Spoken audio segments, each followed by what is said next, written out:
this evening. My name is Natalie Arasso, and I'm the film program coordinator here at BAM. We're really excited to welcome the filmmakers behind See You Next Time Neighborhood Stories, a collection of short films that reflect on notions of home, communal intimacy, and restoration, including Friday by Aisha Amin, By Way of Canarsie by Emily Packer and Lesley Steele, See You Next Time by Kayiza, Flourish by Heather Maria X, In Sudden Darkness by Tayler Montague, and Briarpatch by Pollack. This program is screening as part of Programmer's Notebook, New York Lives, a series that centers stories and landscapes across New York City.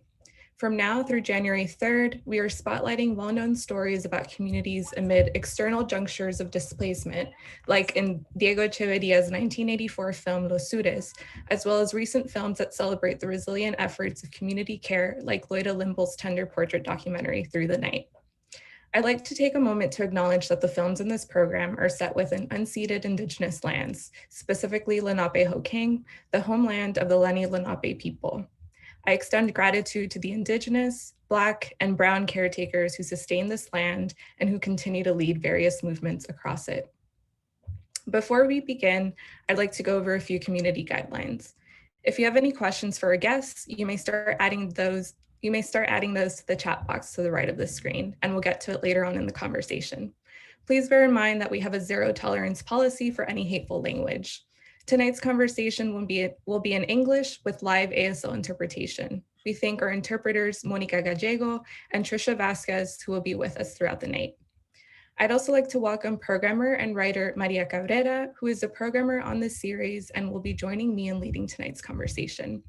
And with that, I'd like to turn things over to Maria to kick things off with our brilliant filmmakers. Thanks so much, Natalie. I'm so excited about being a part of this.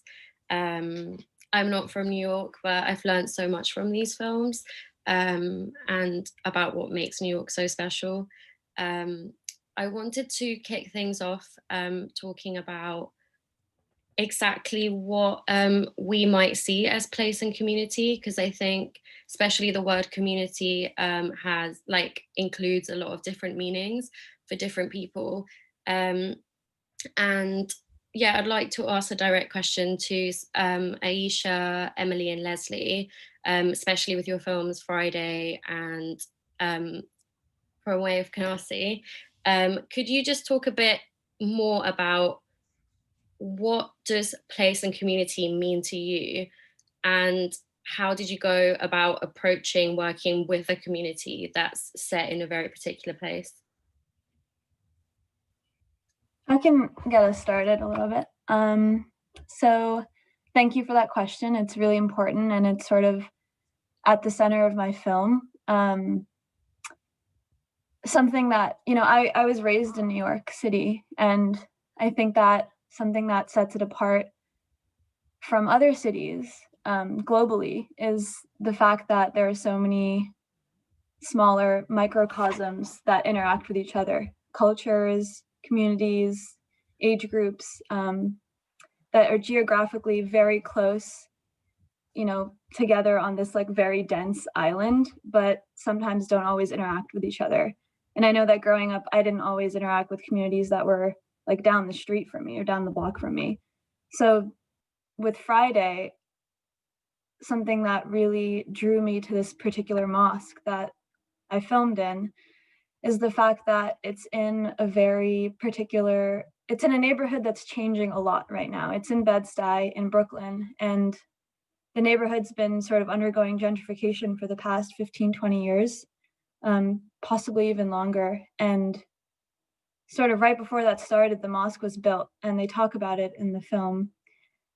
And something that I find so interesting, actually, when I started screening the film, there were people who lived in Bed-Stuy who used to come up to me and tell me, oh, I know that mosque. I see it on my daily runs, or I see it when I'm going to the grocery store. I know what you're talking about. It's so cool to see inside of it. And the mosque, every time there's a Friday prayer, they play the call to prayer through these microphones on top of the building, and it sort of echoes throughout the whole neighborhood. And it's incredible because you'll have people from all walks of life who have moved to Bed-Stuy to begin their life in New York City, younger people who have been there for a really long time. and you'll be hearing this like Arabic call to prayer at the same time. And I thought that was such an interesting combination of things, because you have this very tight-knit Muslim community that is essentially personified in this building next to all these other communities, and they don't necessarily interact with each other, but they hear the same sounds every Friday afternoon.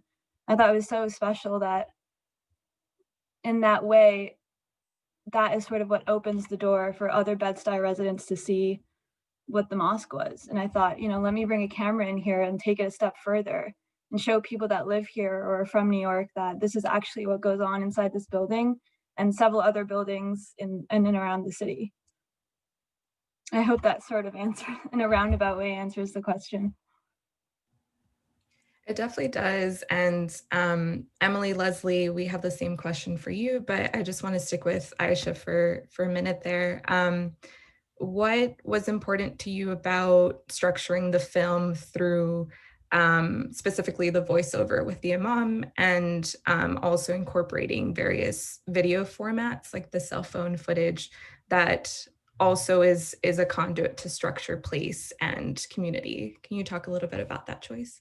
Yeah, so it's so funny because I do get asked the question about the cell phone footage quite often. And so when I started the idea for the film, I thought, okay, this is going to be entirely observational. Like, I want it to be like a fly on the wall, and I want to have the camera behave in a way where I'm almost like a participant in the film, and I'm sort of in the Friday prayer. And I wanted the camera to be very much like a secondary thing that you didn't even think about was there.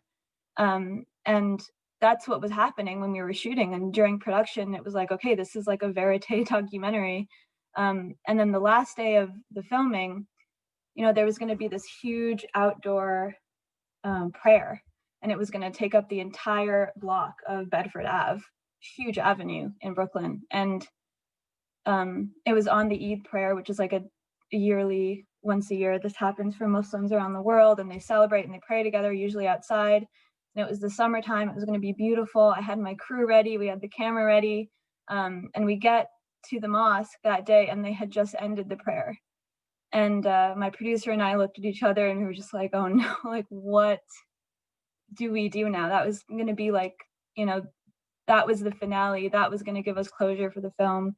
So we were problem solving, and the cell phone footage was a product of us thinking on our toes, which is something that I guess you have to do with these kinds of documentaries, is you have to like work around all these kinds of issues that can come up. So I started talking to people there. I said, put away the camera. I walked around with a recorder, and I started talking to people there. And I started following them on Instagram and social media and getting their numbers. And for a couple of weeks after that, the videos just started flowing in. They just started like texting me, and I made a couple friends from it, which was great. And they were really excited to share what they had filmed. And it became, because of that issue, because we had got to set late that day, the film ended up being collaborative on such like a beautiful and special level. And yeah, I'm very grateful that like my DP showed up late that day, I guess.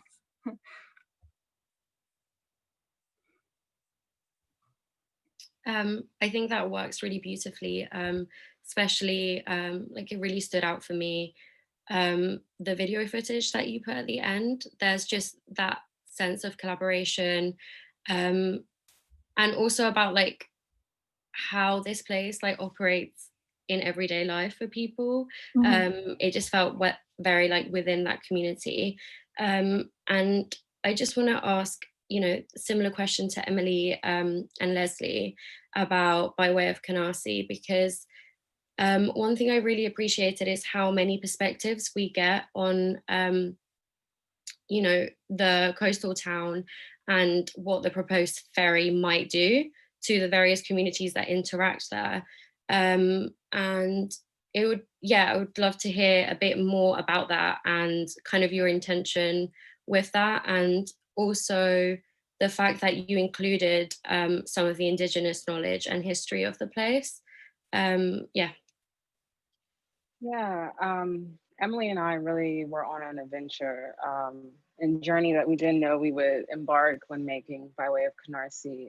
It first started with thinking about transit. At the time, the L train was potentially going to go out of service. And so I'm from the Bronx and from New York and living here in Brooklyn, and Emily's from California. And here we are in this, again, kind of this microcosm of a space. And we began thinking about, well, if the train goes out, we looked at a map and we were looking at, you know, the last stop, and that's Canarsie, and what happens to those people who live there who won't have service. And so I never spent too much time in Canarsie, and so it was interesting to actually be from New York and visit this neighborhood that's a coastal community, you know. And when you take the train to Canarsie, we began to just, you know, map time and map space, and you know, really, we didn't take our cameras out every time, or at least we didn't film or record every time. We honestly just walked the land. You know, we walked the terrain of the neighborhood.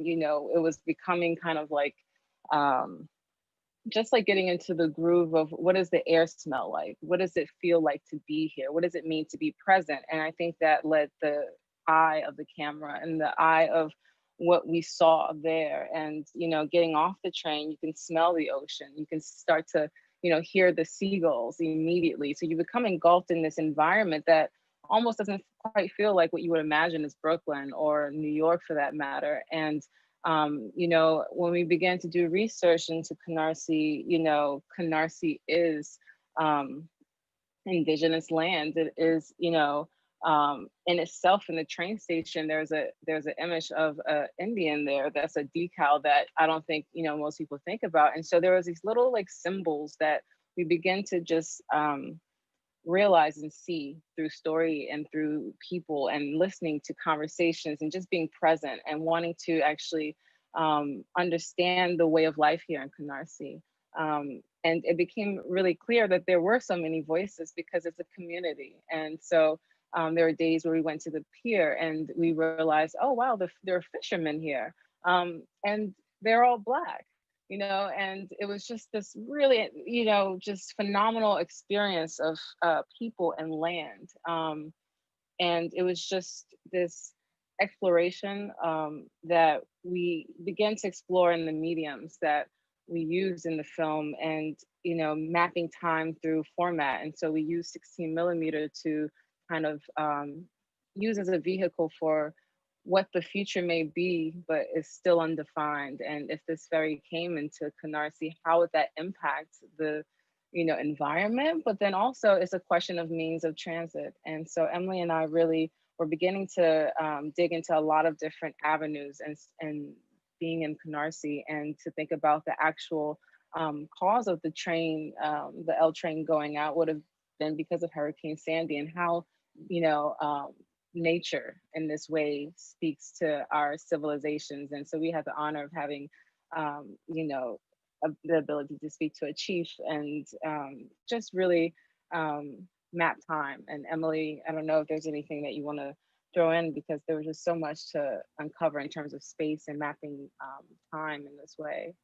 Yeah, definitely. So I'll just speak a little bit more about community. Lesley mentioned neither of us are from Canarsie exactly, and we hadn't spent much time there before we started the project. So I think it was really important to us to get a sense of, like, besides the headlines, besides sort of like what we knew about this space logistically as being potentially left out of city planning and infrastructure, what do the people here actually want? And what we found is that it's not just one community. There are several communities, all with very different interests, whose interests sometimes are in opposition to each other or threaten each other. So there's, it was interesting to go in with the intention of listening and find so many different voices. And we decided to do something, I think, a little ambitious with the film, which is to, like, let those contradictory perspectives sit next to each other the way that they actually do in the community. Sit next to each other and just sort of like speak their own truths, to sort of let the audience kind of think about what the ferry might mean for the different communities, or what any sort of future for Canarsie might mean for the different communities. And so that was really important to us, was just like, especially not being from there, not necessarily impose our view of what this might be. Another thing just to mention briefly is Lesley's talking about like that experience of like going into this space that we didn't know in this coastal community. We like to joke that we're both Pisces suns, which we are. We love the water.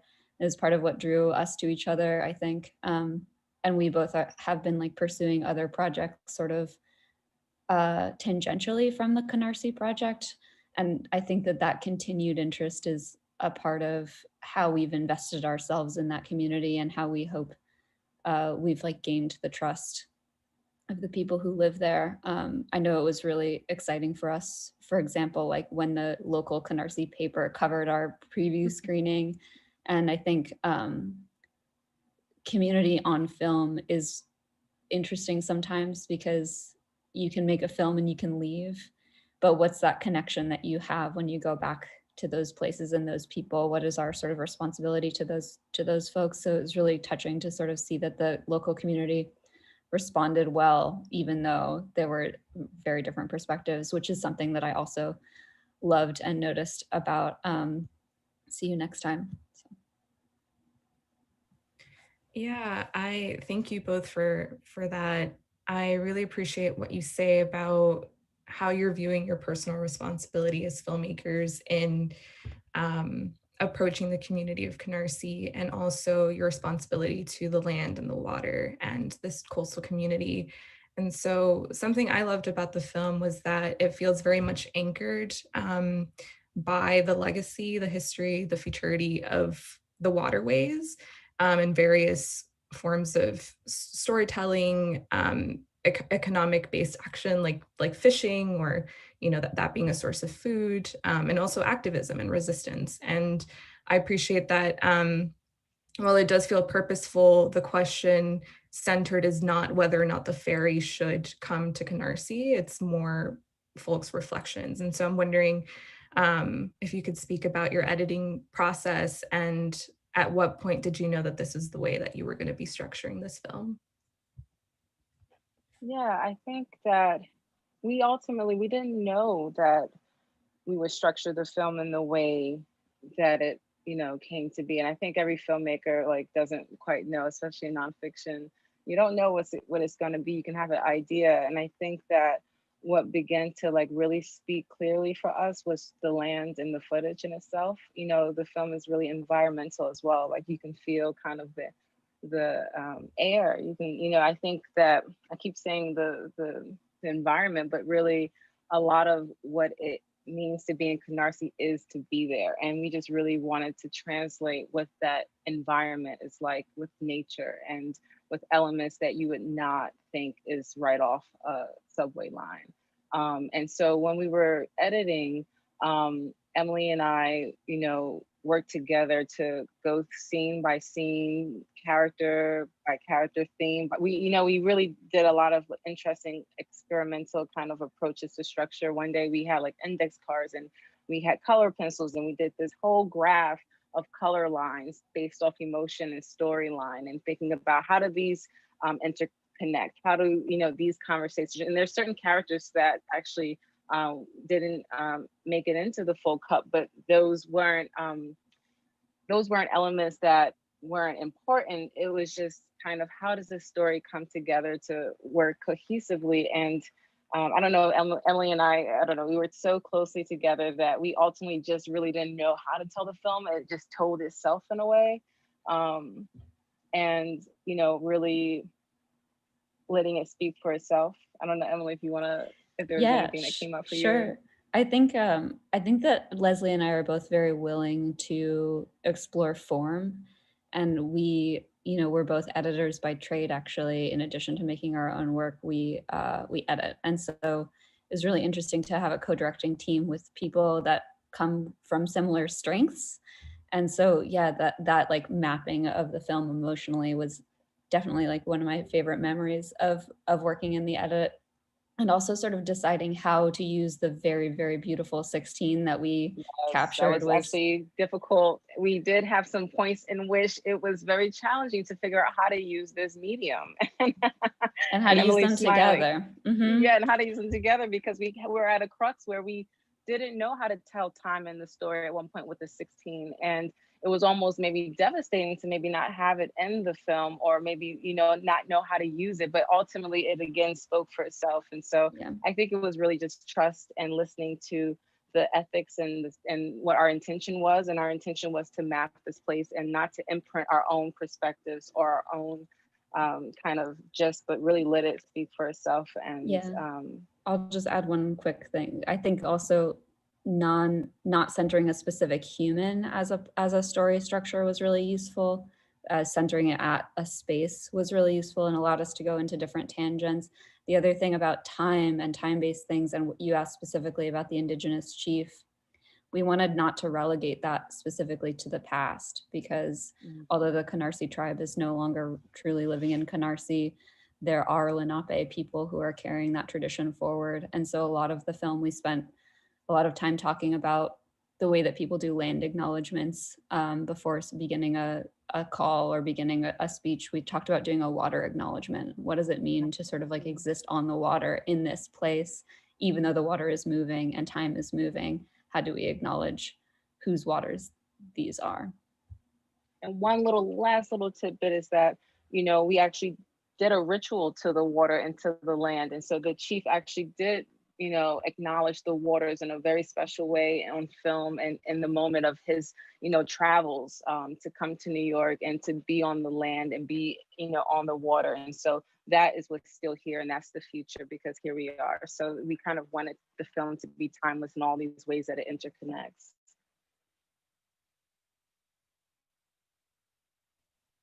Thank you so much for sharing that. And I think, Emily, you brought up how you appreciated many elements of See You Next Time. And I think some of what you've brought up around not necessarily focusing on one particular story, but kind of this sense of place and the connection to that place, I think comes through as well in See You Next Time, even though it's set in, you know, it is set in a particular salon. But I think it kind of transcends that relationship. So I think a lot of people can relate to kind of that particular intimacy that comes from going to the nail salon. And I wanted to ask you, Crystal, like, how did you get involved in the project, and what drew you to the salon in particular? For sure. Well, thank you so much. I'm so happy to be in conversation as part of this program. I think what was really important to me was very much the entry point of this film. My producer and I, Katie Lang, were very much talking about our identities and communities, and really negotiating, where we saw ourselves in space together, and really interrogating, like, if we're talking about, communities and gays and how we intersect and overlap, where representation of these like interracial interactions, specifically between Asian women and Black women. And, because of her background and my interest, very much gravitated towards the beauty space. And so we were roommates at the time and actually and I now live in Flatbush, very quick walk from the nail salon that's featured in the film. And, we had visited a few salons in the area, and Katie's background is in journalism. So she did a lot of really amazing research to really, ground our sense of history understanding of the nail salon space, particularly in New York. And I also think that's one of the interesting things about the how much the location is very specific and feels like the city, but also, screening the film in other places and having it resonate with folks in different communities as well. And I think it was really important to us to not only make this a film about the beauty space, but, within the context of the nail salon table, like really center a narrative that, really acknowledge collaboration as opposed to conflict as the entry point to the film. And that's not to be dismissive of, the very serious tensions and issues that are between our communities. And, while we were in production on the film, there was a video that ended up going viral not too far from the nail salon, where we were filming about, a fight that happened between the two communities in the salon. So I think all of those conversations are really important. But I think too often, especially when we're talking about image and not just like, people's kind of oral histories and voices, but the physical images that we present about how communities of color interact, we don't often get, particularly in beauty spaces, an understanding of, the art that we create together, and what would it look like to create a film in our minds? What would it look like to create a film where the entry point was the art and collaboration, and then we kind of reimagine what the possibilities of this relationship could be? Yeah, I want to hold on that. And I know one of the last moments of the film is one of the nail artists speaking about how there is a very intimate conversation that's shared between the person who's receiving care, their nails, and the person offering care. And yet, I believe she says something or they say something along the lines of that ends once they leave the door. And so I think this very much signals and confirms that while this is an exchange of care, it's also an economic exchange. And I know this is something we spoke about in our preparation call for tonight. And so I'm wondering if you can respond to that notion of how care is positioned within a place of economic exchange and perhaps varying levels of economic privilege. Yeah, I mean, I think that's something we really interrogated a lot in the process of production for the film and even in the edit, because for me, I think a lot of the work that I do, and I think generally my approach as a filmmaker is really about interrogating where my creative understanding of a space and the like realities and lived experiences of the folks in that space meet naturally. And so, we wanted to create this really like operatic and opulent film that reflected the work that was being done in the nail salon and like the really beautiful manicures and pedicures that were happening. But at the same time, like this work is labor for the nail tech that's featured in our film. And I think the difference in communication between Ariana and Judy, Ariana, the client, and Judy, the technician, their even like tone in terms of talking about the experience, it's very much an experience for Ariana of being, being taken out of the kind of difficulties of day to day and like the hectic, things that come up in her life, and like really taking care of herself and prioritizing. And, even as part of the film, she talks about the fact that, people will say, like, you spend so much money on your nails. And I think there's just general understanding that Black women, or general stereotype that Black women, overly invest in our beauty and like doing our nails and doing our hair and all of these different things, not necessarily being considered art, and really acknowledging her investment in her nails as care and art, but also simultaneously like really recognizing that this is a job for the folks in the nail salon, and an economic exchange. And as much as it is an art form, and like Judy and the nail techs there are incredibly talented, not creating space in the film for both perspectives. And then as filmmakers, one of our priorities was having, community conversation around the work as well. So we had a community screening at a spot not too far from the salon. And it was really interesting about how much, between like Black folks and Asian folks, and regardless of whether people had been to a nail salon before or like what their experiences were at the nail salon, like the depth of the conversation moving between, the personal, political, and economic. And I think recognizing both things, in production and in the edit was something that was really important. And even during this time now, like with the way nail salons are struggling in New York City, like continuing that conversation and expanding like the labor and economic crisis that a lot of folks in that community are in now. And that as part of the sustainability that we need to talk about in communities of color, and the small businesses that, are engaging in the care of other communities as well. Thank you. I was actually going to follow up about kind of exactly what you've said about presenting this film at a time in which like intimacy and touch, isn't able to happen, essentially, and how the beauty industry in particular has often been ignored in the conversation of public spaces right now. And I was just wondering, how has it been for you and your team in terms of, do you feel that you have a certain amount of responsibility to the people that you filmed?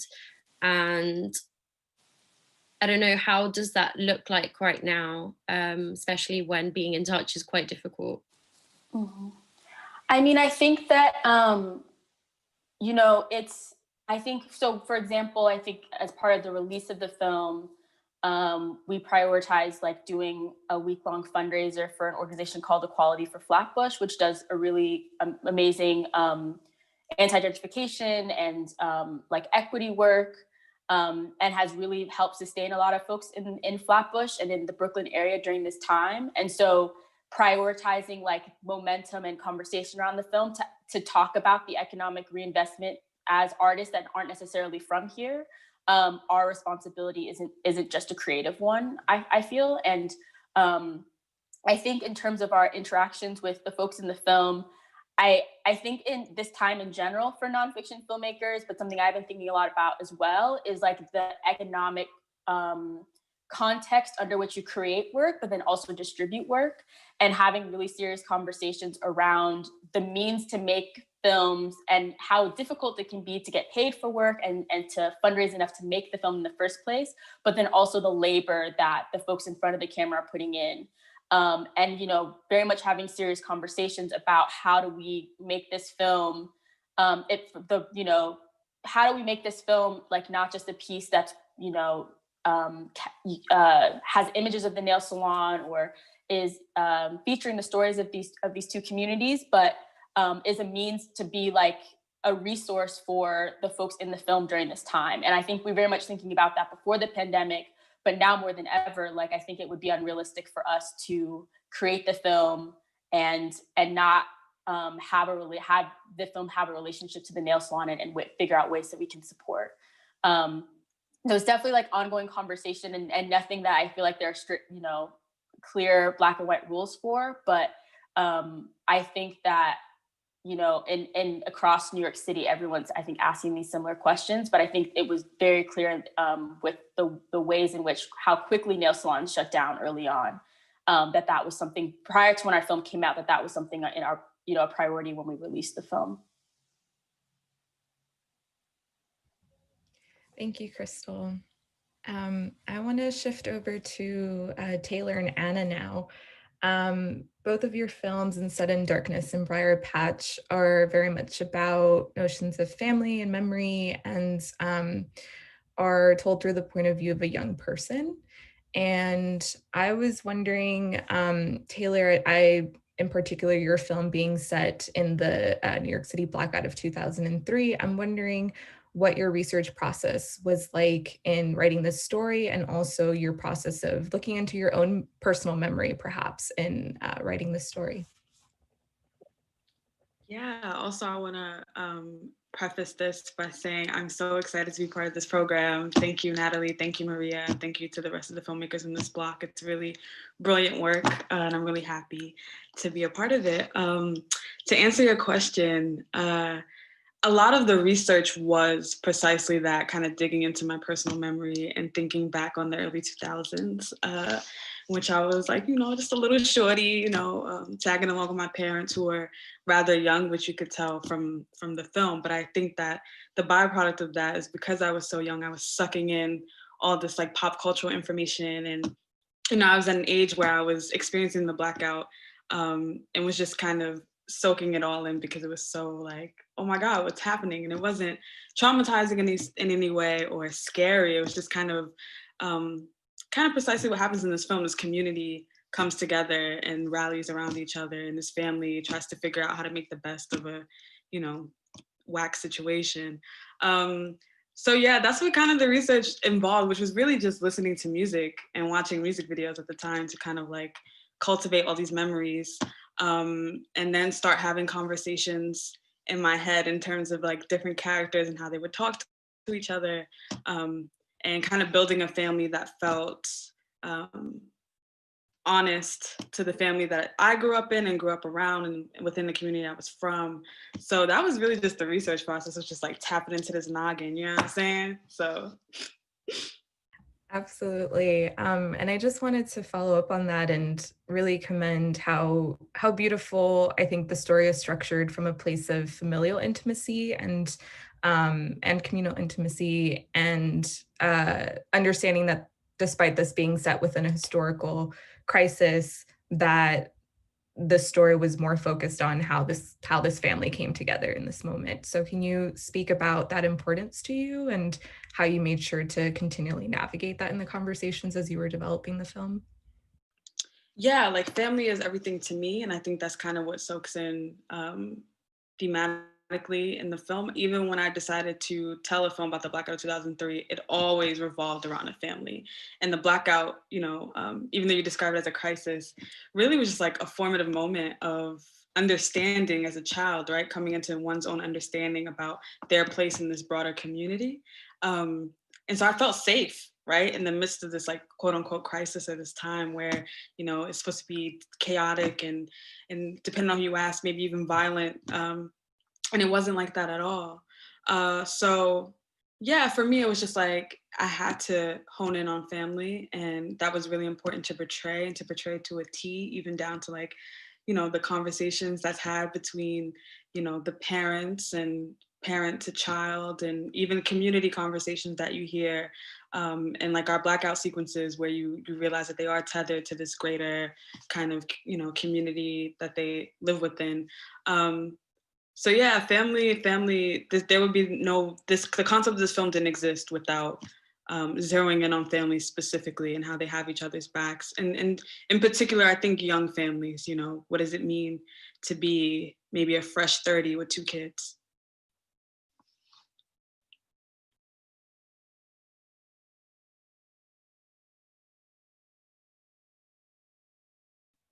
Hey, I'm here. My mic muted. But thank you so much for sharing that. I was really struck by how you depicted memory.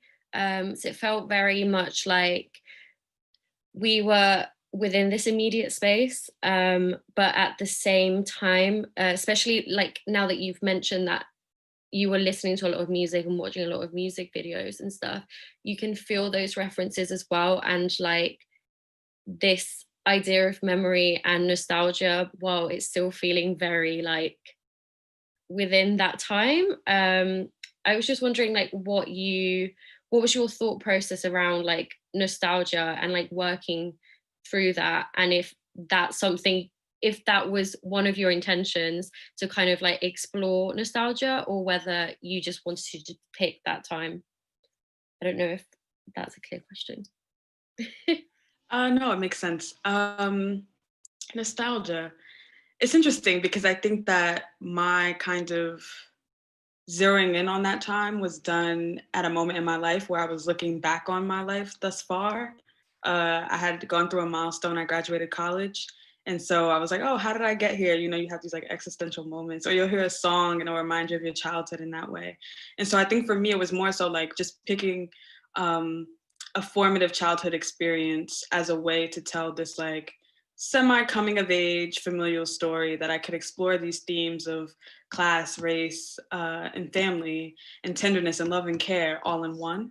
And so that's kind of how it became the backdrop. I don't think it was necessarily like a nostalgia for the early 2000s, but I will say that I was definitely tapped into that thought process when I was kind of constructing the production design and the wardrobe design in the film.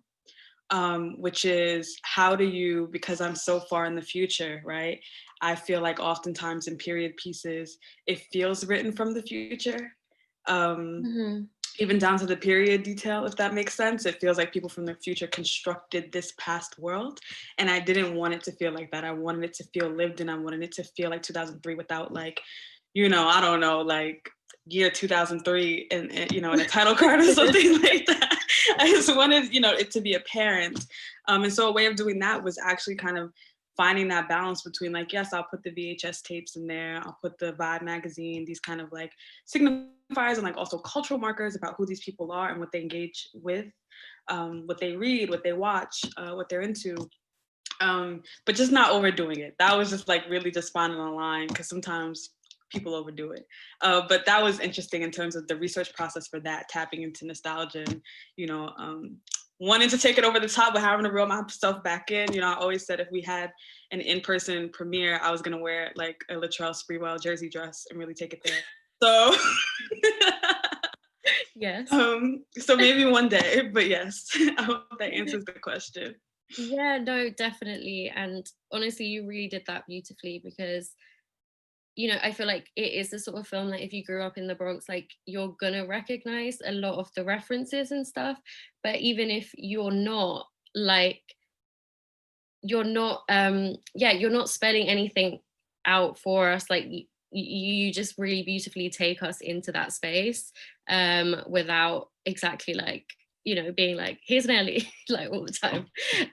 But I just want to move over to Anna's film, also because I think it links a little bit in terms of memory and family. And Anna, I wanted to ask you around kind of what did you draw from when creating this story? Because I feel like you reference quite a few things, like either personal memories, or there's also the Briarpatch parable that the lead characters mention at the end of the film. So yeah, I wonder if you could talk a little bit about that and your use of home footage as well, and kind of how that was smashed into the story. Yeah, again, thank you guys for having me, and it's great hearing from everyone. Everyone's film is amazing. For me, I guess Briarpatch kind of came about with Juan, who plays Marcus, the lead actor.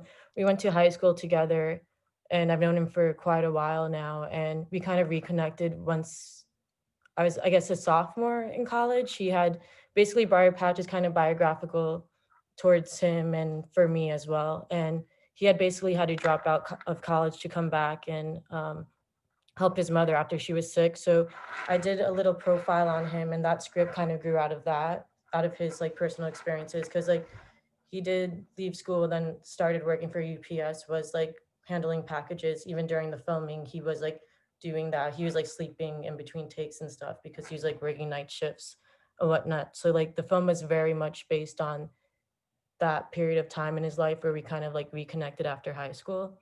And then it's kind of also like loosely based on my relationship with my own older brother. I wouldn't say I'm totally like Ashley, but the dynamic is definitely there, and that dynamic's definitely true. So I drew from very real people and real experiences that like I knew I had access to, and I felt like comfortable enough, and they felt comfortable enough with me sharing their circumstances. Um, as far as the home footage goes, I would love to say it was like a stylistic choice, but the truth is that it was my NYU thesis film, and I only had equipment for like 4 days, and I didn't really have any money. And I wrote a 30-page script, and my professor was like, there's no way you're shooting this. And I was like, watch me. And he was right, because it took me like 3 years to finish. But we ended up shooting about half of the script. And when I was going through the script, I like marked up moments that I felt like would make sense shooting on different footage, that didn't necessarily have to be like as clean as like, the digital footage. And it was shot on DV tape because I had a DV camera. So yeah, that I would love for it to have been like more of a stylistic choice, but the truth is that it was all circumstantial. I wish I could have shot it on an extra camera. And the other footage is kind of like, there's the cell phone footage of Umu, who plays Ashley, her grandmother with the holy water. And that wasn't originally written in the script at all, but she had shown me that footage of her grandmother, and I was like, we have to use that for something. It's like the best thing I've seen. And that story is kind of true. Her grandmother did throw like holy water on her face, not necessarily because of that situation, but she was, I guess, acting out a bit. And then Heaven is actually the only person in the film that I didn't know personally. Everyone was really like pulling favors for me, but I had done a short film on her for one of my classes and I found her in backstage, but all she had on her backstage profile was a video of her dancing her church choir, which I thought was like amazing. There was like no real headshot, just that really like pixelated video. And I was like, she's the one. So I was like, I want to use that too, because that's what drew me to her. So it's very much like I was overly ambitious and I had to pull stuff out of thin air. So I took what was already there. And my brother's in it. The first home footage is of my brother with his niece and his now wife in Queens. So it's a lot of.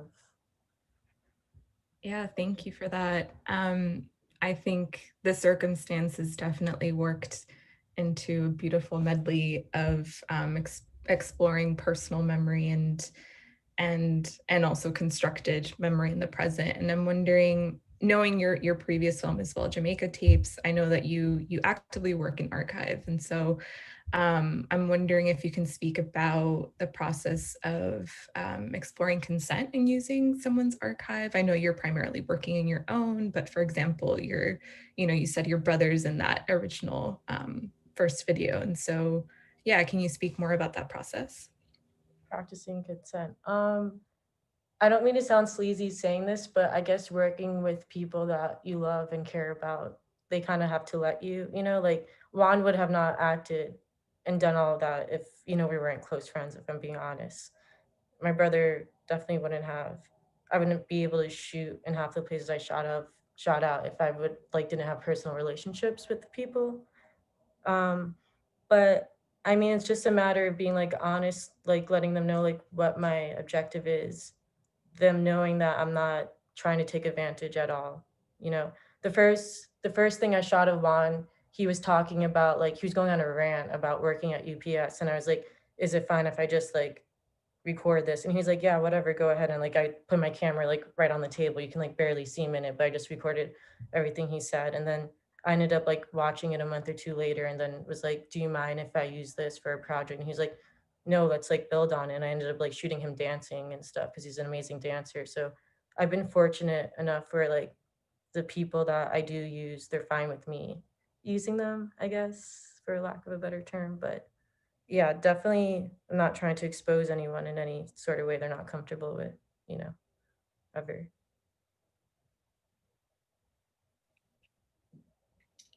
Thank you.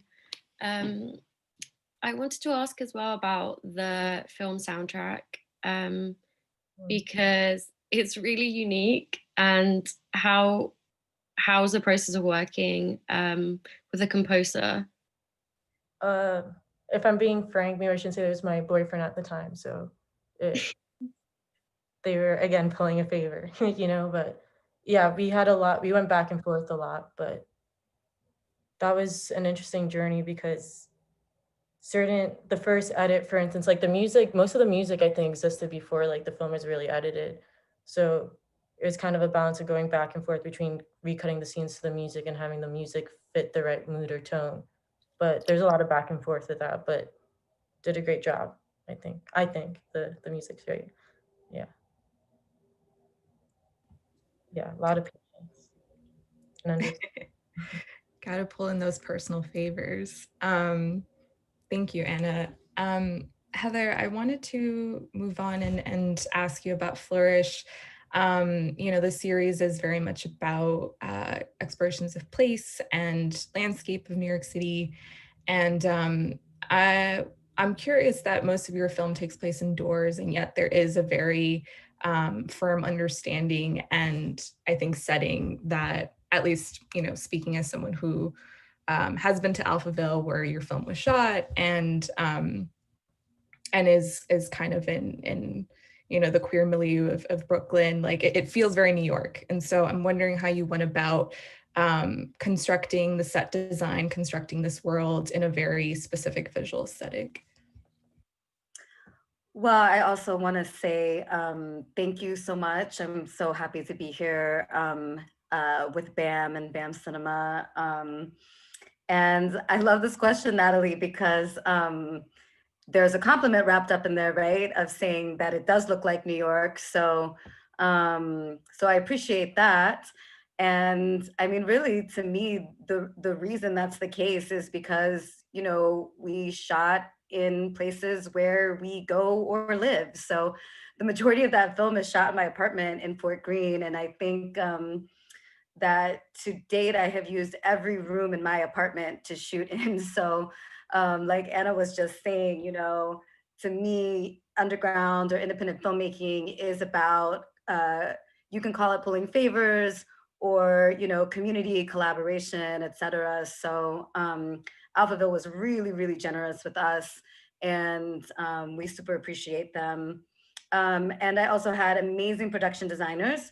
Dusty Lynn Childers is one of my designers, and Rodrigo Cesaro. And I worked with Rodrigo on my first film as well. And again, to be perfectly honest, a lot of the, so the scene that takes place with the couple in the bedroom, that's my room. And I remember even saying to Dusty, I said, you know, oh, I gotta clean my altar. My altar's so messy. I haven't changed it out in so long. And Dusty saying, do not touch a thing. So some of it was absolutely designed, and some of it was layered upon the layers and layers and layers that were already there.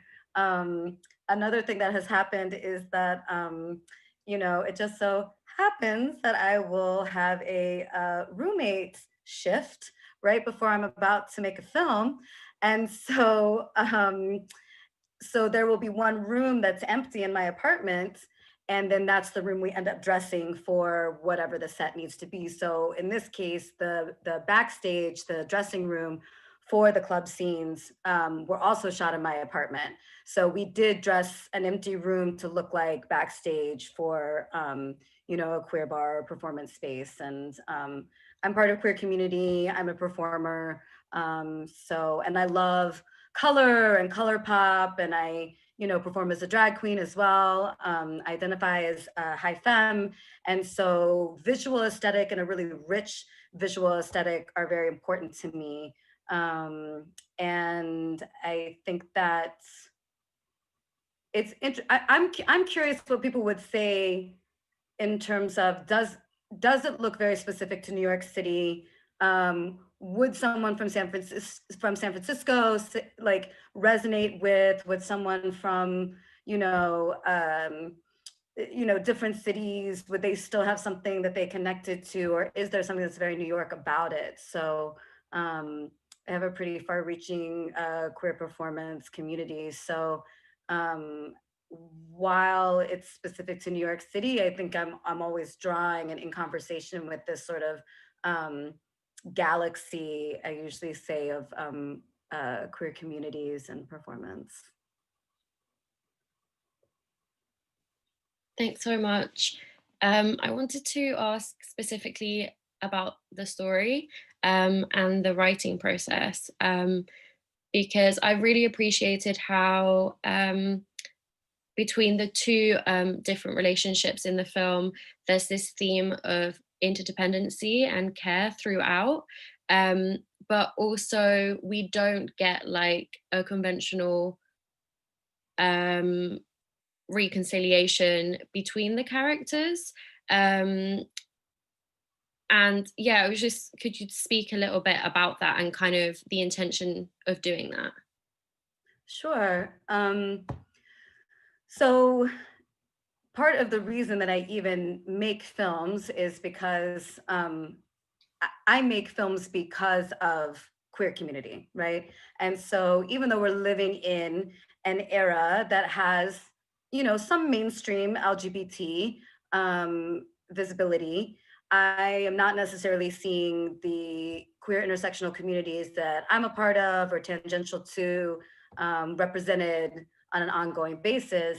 And, you know, not that I'm like representing all the scenes, but, you know, I'd like to, you know, I believe in abundance, and I like to think, you know, there's room for all of us, right? And again, I wanted to tell a different type of love story, you know? I wanted to look at relationships in ways that, you know, I wanted to look at a relationship that is time to shift and transition, and counter that against that new excitement when, you know, you're first syncing up with someone, and then, you know, polyamorous and non-monogamous relationships are a huge part of the communities that I'm a part of. And so that just wasn't even a question, you know, someone else is going to tell a story about relationships and love and talk about marriage. That's not what I'm going to talk about. So, you know, it wasn't even a thing of like, oh, I'm going to do this hard hitting story about non-monogamy. No, it's like, that's just our lives. And so that's what we're going to talk about. And then it was interesting in terms of figuring out where that relationship went with the two main characters who ends up, who are having conflict in their relationship, and, you know, just looking for music. And when you listen to breakup songs, right, you listen to songs about relationships, it's all either, you know, I hate you, you're horrible, I never want to see you again, I wish I never met you, or like, oh my God, I miss you so much, like, why can't we be together? Like, it's just so awful. It's so awful.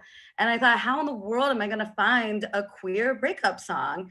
And then Amarasu, star Amarasu is someone that has been in community with me for, you know, extended community with me for quite some time. And I've always been a huge fan. And the first, I was like, well, what's Star up to, you know? And the first song that I listened to was the song that I used in the film. And, you know, the lyrics are, I don't need you, though I feel you. And I just love that. And so the whole song is about how they can't be together and how they can heal when they're not together. And I just, you know, on one hand, I couldn't believe, and of course it makes total sense because Star is a brilliant genius, that this amazing magical song exists that just fit perfectly and was perfect for a drag performance, and, you know, hit all those marks that I was looking for. So the queer communities that I'm a part of are focused on, you know, how do we care for each other? How can we, you know, ideally, if something's not working, you know, to try not to ostracize people. I'm not sure if it came across. There's one thing that I would adjust. We really tried hard to work the editing to show that the you know, that the masculine character Beau is not being removed from the story forever. That you know, he just can't be there in that moment.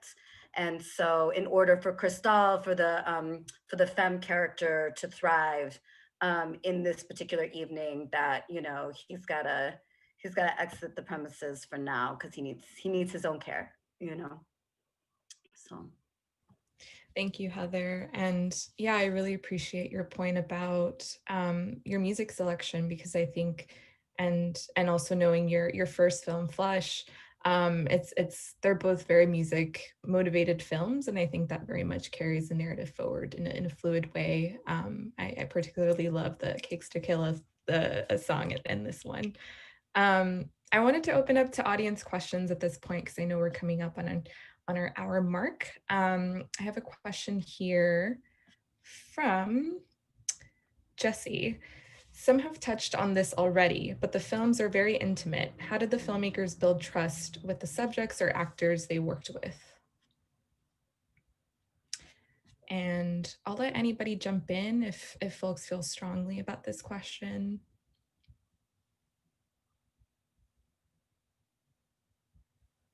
I can jump in. Or by way of Canarsie, Emily and I built trust by just being present and, you know, being transparent when we were asked by the community, like at the dock, for example, at the pier, we were asked, like, you know, what are you doing? And, you know, we didn't have any airs with like why we were there, and we were really just honest. And there are times in which, you know, you can just that kind of just transparency and asking for consent and filming, you know, when it's, you know, some people that it's children, and just really just being present. I think that also when you visit a place and when you film, it's important to not just be someone who like taketh away. And so, you know, Emily and I did go back to Canarsie even after we finished the film. And we went to a few like, you know, meetings and community, you know, just building kind of an avenue for outreach and to continue still caring about a place even after your presence is no longer there making the film actively, but really just having a heart and not just being there to capture material, but really engaging with your audience and with the people, because they're not characters, they're people in terms of nonfiction. So that was really what we found to be valuable.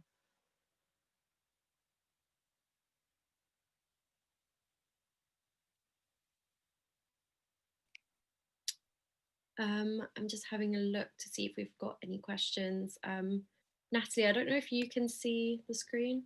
I have a question over here. I have one from Jay Green, and this is a question for Crystal. They say, I love the focus on self-care, and I was wondering if it was something you wanted to explore all along, or something that or something that the customer brought to the conversation. Yeah, that's a great question. I think it's definitely both. Ariana is, you know, was very upfront about the fact that she loves getting her nails done, and talked a lot in the interview about the fact that, you know, it is a form of care. And I think that for us, the entry point into the nail salon space was as much about care and this exchange.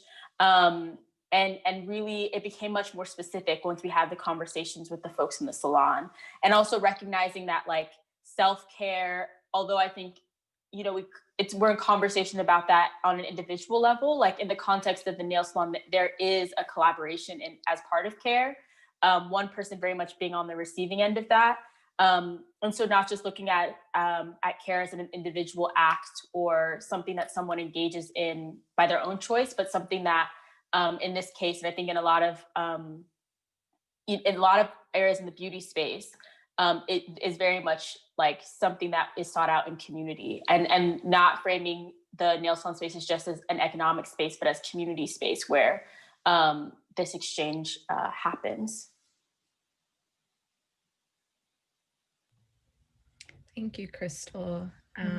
Maria, I don't know why you don't have access to the questions, but I have another one here for Heather. Do you cast blind, or do you write for specific actors? What do you recommend for filmmakers who want to make more diverse films? Oh, those are two different questions. So first of all, so let me talk about how I write, and then I would say to think about the term open casting, right? As opposed to blinds. And so, you know, open casting being that you don't have a specific, you know, race, gender, et cetera, name. So I do a couple of things, right? So I am committed to certain levels of representation in my work, right? So FemPower Productions is the name of my company. And that's where you can find me on social media. That's my website, FemPower Productions. And so we have a commitment to intersectional equity, both on screen and behind the scenes. That's part of why we're doing the work that we're doing. And so when I write, I will, what's one of the examples? So for example, I'll say that I want a character, so let's say in my first film, Flush, I knew that I wanted a character who was fat identified and body positive. Some people use the term plus size. Everybody has a different term that they like to do. But I knew that I wanted, you know, someone who's like a curvy, gorgeous femme to be part of this film in a scene that was about a group domination session with a group of queer sex workers. And so other than that, it didn't really matter to me what the person's other identities were. And so that will start to happen. And then if I know that I'm going to cast someone then I will start to write for them. And in terms of like what are the genders of the characters? So for example, Justin Sams, who plays Cristal, who plays one of the leads in Flourish in the film in this program, Justin has a very gender fluid identity that the character then becomes that gender, right? And the gender is not named in the film, which is intentional, right? So people will interpret it however they will. And again, I'm working with, to be clear, I'm working with queer identified actors, right? Like the majority of my crew even are queer identified, trans, non-binary, gender fluid, et cetera, cis folks too. I'm cis-identified. So, for example, so the character becomes representative of whatever Justin's gender is. And then with the couple that then are participating in non-monogamy, I didn't have anything specified for them.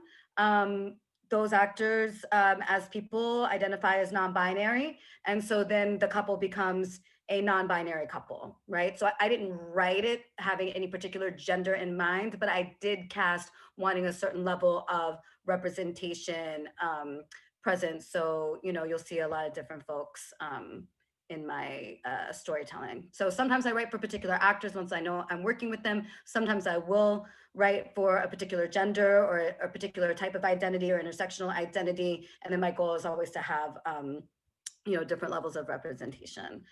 In terms of diversifying for yourself, I would just say as a creator that the main thing is to come from a place of authenticity, right? If you are diversifying, I'm gonna be very real for a second. I have witnessed recently people who have openly said with no discomfort that they took a story from their lives and then they thought it would be more interesting to have queer folks or gay folks doing that story. And so then they made that story gay or queer and then have been playing the festival circuit in those slots. I'm not cool with that, to be honest. I think that is not only questionable, but irresponsible. And so what I would say again is as long as you're coming from an authentic place, that you will find a way to make it happen. And there's lots of amazing, trans, QT, POC, BIPOC, actors, performers of all genders. There's a whole magical spectrum of genders and intersectional identities out there who are ready to work. So, if that's not where you are, then I would say to collaborate. Thank you so much, Heather. And just to wrap things up, I know that sometimes people don't want to bring it up, but obviously the current situation with COVID-19 has really changed the way in which we can watch these films together. So I just have a question for all of the filmmakers about how has this time led you to reflect on maybe your audiences or your filmmaking practice, and whether that's changed at all since having to exhibit these films online?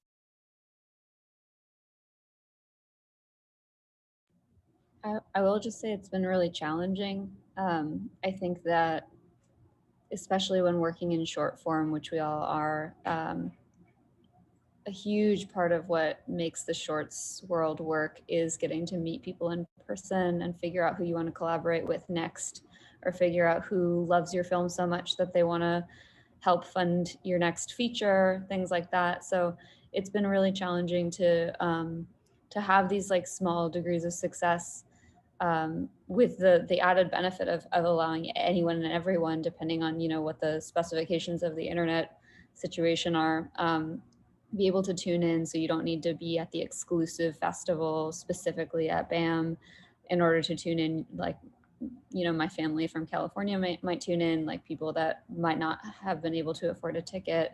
Like generously, BAM has offered this program for free for the community. And I think that is both like expanding the world and at the same time, like can be contracting. And I think that I haven't quite figured out what to do with that going forward. But I know that like I just had a Zoom coffee with a filmmaker that I met recently. And it's like, we have to find new ways of making friends with each other and of like supporting each other's work through this like weird internet portal that I think we're going to be, if not stuck in, at least utilizing for a while. I'll add to that, actually. I think that's a great point that you make, Emily, about how important it is that moving forward these screenings are accessible and free, because it was a downside of exclusive film festivals, was that you were restricted in sharing your film with others and people that you wanted to reach. And I will say that since the pandemic and Friday going completely virtual, I've gotten more people reaching out to me via email. I sort of made myself publicly available, and I've had people reach out to me and tell me that the film moved them, or that they had walked by that mosque that day and they thought about my film. And perhaps those people wouldn't have emailed me if the screening wasn't, accessible. So I'm very grateful to BAM for doing that. And another thing about just sort of being a filmmaker during COVID is, you're right, it's absolutely hard. I actually remotely directed something, and God, it was such a bizarre experience, because you feel so removed from the project. And, as filmmakers, as directors and producers, they're like our babies, right? Like we're there on set and we feel super attached to them. And the physicality of filmmaking is so like crucial to the craft that if that it's removed, it just almost doesn't feel real. It's really hard to explain. And maybe you guys will also experience remote directing eventually, or remote something, but it does remove like this crucial element of like being physical with the camera and talking to someone face to face, especially in documentary, and physically working with actors as well, of course. And it's bizarre, and maybe we'll have to get used to it, or maybe hopefully we won't. But I will say from my experience of remotely directing that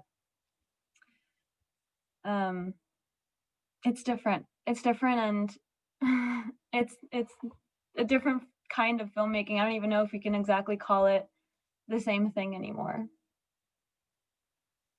I think to chime in, I think we can still call it the same thing. It's like, image making in a new, strange, really bizarre way that it almost doesn't feel like filmmaking, but it still is, I think, because the stories are still there, and it's like kind of, as filmmakers, our responsibilities really rely on how we use our tools and arsenals and frameworks and lenses to depict meaning and capture essence in ways that transcends barriers, and I think COVID has like proved to kind of like the testament of willpower and how we tell stories and different methodologies. And I think what I've found in this time has been like writing a lot and thinking about structure, thinking about elements that I wouldn't have had the time to think about if I was on set, if I was on a shoot every day and, unloading footage. I'm not doing that, because we're not going out and shooting as much, or, if it's virtual. So I think that this has given us an opportunity to think about story and telling stories in ways where going back to like maybe theory and maybe some of the other aspects that then depict what we see on screen. And I think the one big impact that I've definitely felt is not being in a theater, not being in a cinema has been really, really hard.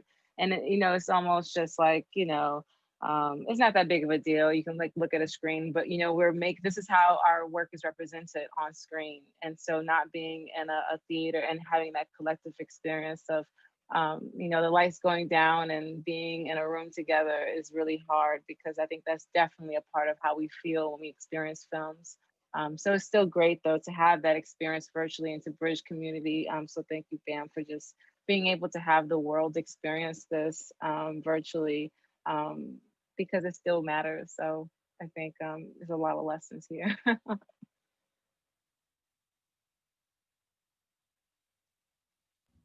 Thank you, Lesley. Does anybody else want to respond? Oh my goodness. Sorry, your pup is just. She wants to say hello too. She loves all the calls. Here. Sorry.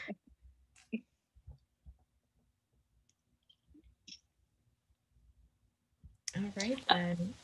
Oh, was someone gonna? Oh yeah. Well, I was just gonna say the only other thing that I'd add is, you know, I think that this time has really led a lot of us to interrogate like the traditional modes and timeline of storytelling and filmmaking and festival run and what that means and the timeline of those things. I think a lot of folks have mentioned accessibility. And for, you know, we were really lucky to be able to have the first screenings of our film be in person prior to the shutdown. So then it becomes this conflict of like, you know, what does it mean to ask folks to pay for a film online via festival when our film is online and available for free? And how do we create avenues of like community engagement and conversation, which was, you know, our intention in making this work in the context of isolation. And so I think that if anything, in terms of being creative during this time, I think it's not just being creative about the work and being productive and all of these things, but really rethinking the life of a film, I think is something that I've also gotten out of not only just COVID, but, you know, kind of seeing other people's journey with their short films during this year.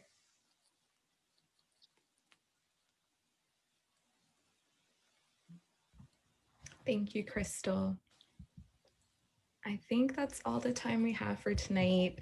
But just a reminder, the Programmer's Notebook New York Live series will continue through January 3rd. So I encourage you to visit bam.org for more information on accessing those films. I also wanted to thank the other programmers on this series, Ashley Clark and Jesse Trussell, for their diligence in helping this be possible. And finally, thank you to all the filmmakers for joining us and for sharing your wisdom and your time with us. And to Maria, who's joining us from London. So props to you for staying up all night with us. And thank you to those of you who tuned in and offered your really thoughtful questions. Please take care and have a good night.